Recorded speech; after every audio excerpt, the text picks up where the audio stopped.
We're back, Jesse. Let's talk about this new book that's coming out on evidence of Pope Francis using family synod to steer church to accept homosexuality. Wow. Mm-hmm. Let's get into this. So Dr. Frederic Martel, the homosexual French author of the new book, In the Closet of the Vatican, claimed in his chapter titled The Synod, How Pope Francis Launched His Secret Plan to Steer the Church Towards Accepting Adultery and Homosexuality during the two synods on the family. So this is being written by somebody who's a homosexual. So it's not like somebody who's a but they feel very comfortable. But Jesse, these guys are comfortable to expose what they're doing to try and change it. This just wouldn't have happened 15, 20 years ago. And the reason they feel comfortable is because they control all the levers of power in the church. Nailed it.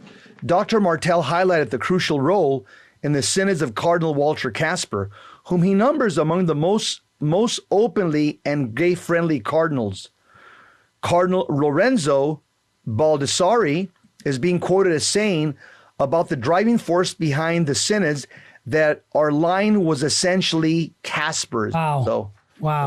Kasper was a shadow guy behind these synods. Incredible. So, Dr. Martel, who, by the way, he's a homosexual, also claimed in this chapter that Pope Francis, with the help of Cardinal Kasper, invited an author to write a book using St. Thomas Aquinas in an attempt to approve homosexual relationships, and then had his book distributed to the participants of the Second Synod on the Family in 2015. Yeah, these guys are brutal. They'll even misquote a doctor of the church just to make them feel good about their sexual. Go ahead. Cardinal Baldessari told Dr. Martel that the method for the 2014 and 2015 synods on the family was important. The Pope wanted to open doors and windows. The prelate explained, according to Dr. Martel, according to this method, the debate had to take place everywhere, also in the diocese and among the faithful. The people of God had to choose. The cardinal is quoted as saying, Cardinal Baldessari is the Secretary General of the Synod of the Bishops and was placed into this position by Pope Francis in September of 2013. Jesse, let me jump in. Personnel is policy. You put people in charge of different things, and this is what the Vatican has done. And the personnel becomes the policy of the Vatican, which is very, very sad. Continue. This is a very good informative. This chapter from Dr. Martel's book is especially significant because Dr. Martel himself, due to his own homosexual and left-leaning background, likely had more access than most other journalists to some of the organizers of the synods and to some of the close collaborators of the Pope, such as Cardinal Baldessari, Spadaro, and Kasper. He often quotes the main actors in what he claims are verbatim statements. LifeSite News checked with several Vatican sources who were involved in the synods, some of whom considered this part of Dr. Martel's book to be reliable. The book in its entirety seems to be more reliable, where Dr. Martel quotes those who are largely in line with his own homophilic views than when he deals with his homophobic opponents, especially one well-placed source in Rome, claiming that Cardinal Baldessari's gang are fast workers. Dr. Martel pointed out that even foolhardy Walter Kasper announced publicly, even before the synod, that homosexual unions, if they're lived in a stable and responsible manner, are respectable. Close quote. The French author claimed that one of the secretaries commissioned to write a draft of what later turned out to be Amoris Laetitia. Yeah, there you go. What was a homosexual activist. Wow, incredible. Well, it's all making sense now. Yeah. Dr. Martel claimed that Cardinal Baldessari revealed to him the heavy involvement of Pope Francis in the whole process of the two family synods. Francis came here every week. He quoted Cardinal Baldessari saying, adding that he personally presided over the sessions where we debated the propositions. Dr. Martel claimed that the controversial paragraph in the draft document on the question of homosexuality, which spoke about the positive aspects of homosexual relationships. Is this microphone? I know. The positive aspects of homosexual relationships, but never received sufficient support from the group of Synod fathers.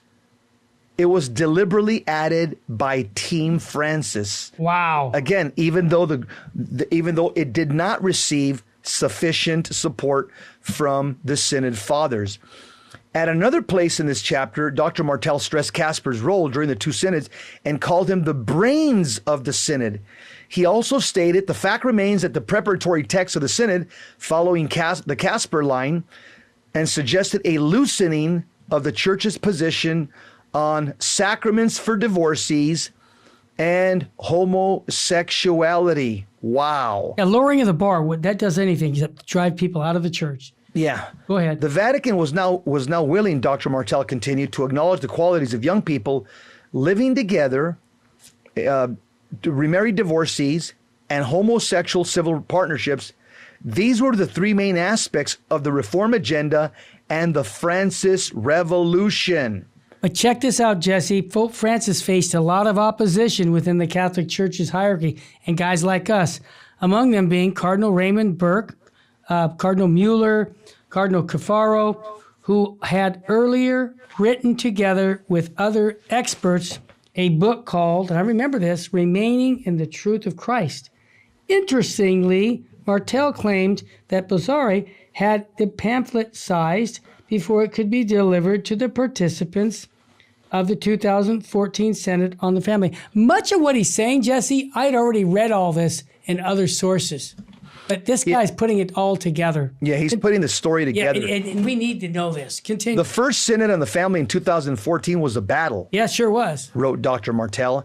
He quotes Cardinal Baldessari as saying, there was a consensus on everything except on the three sensitive issues.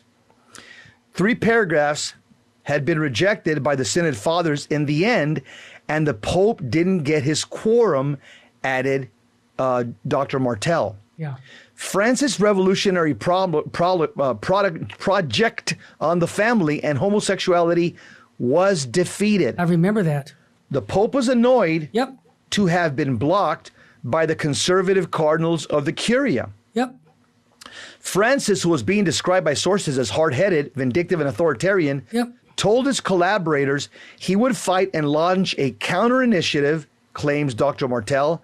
The Pope thus needed to develop a plan, and that war would be largely secret, Dr. Martel said. Before you continue, Jesse, think about what the Holy Father has done in naming so many cardinals, especially just recently at the end of his pontificate. This statement that it makes it clear the Holy Father does not want what we would call Orthodox cardinals to get in his way. He wants the more what we would call heterodox cardinals to change what they think they can change church teaching.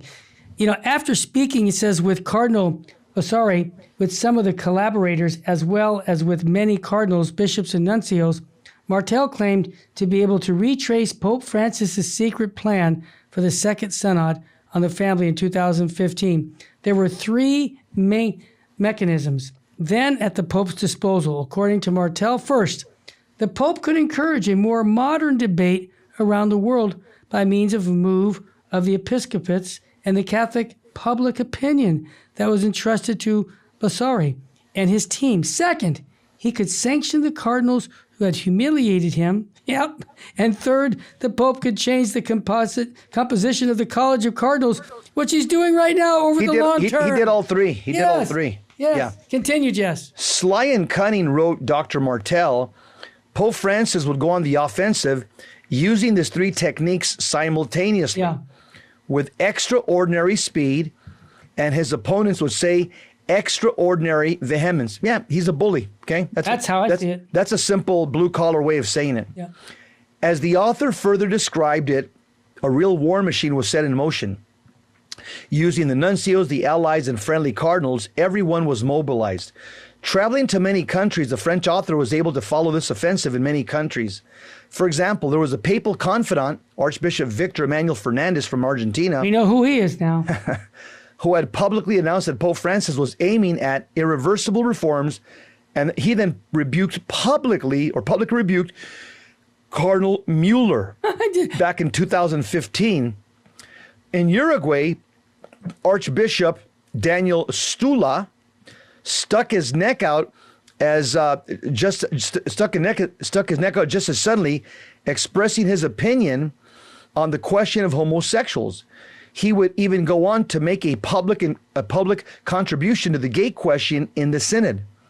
Yet another ally of the Pope, Cardinal Oscar Maradiaga, traveled around the capitals of Latin America, distilling Francis's thought in public, recruiting supporters, and informing the Pope about his opposition. He prepared the plans for battle. Cardinal Claudio Humes of Brazil also was recruited to help in this ideological war plan. With regard to the U.S., Dr. Martel claims that Francis then had allies in the country. Thus, he chose to rely on the three known gay-friendly bishops, Blaise Supich, Joseph Tobin, and Robert McElroy. Wow. These three supported the Pope, and two of them were rewarded by being appointed cardinals in 2016, while McElroy, would be made a full bishop during the synod processes. Well, guess what? He's a cardinal now as well. We'll continue, but remember, all of these men made a promise at the altar to proclaim the deposit of faith. Let's pray for the Holy Father and all the bishops and priests that they may be faithful to that deposit of faith. When we come back.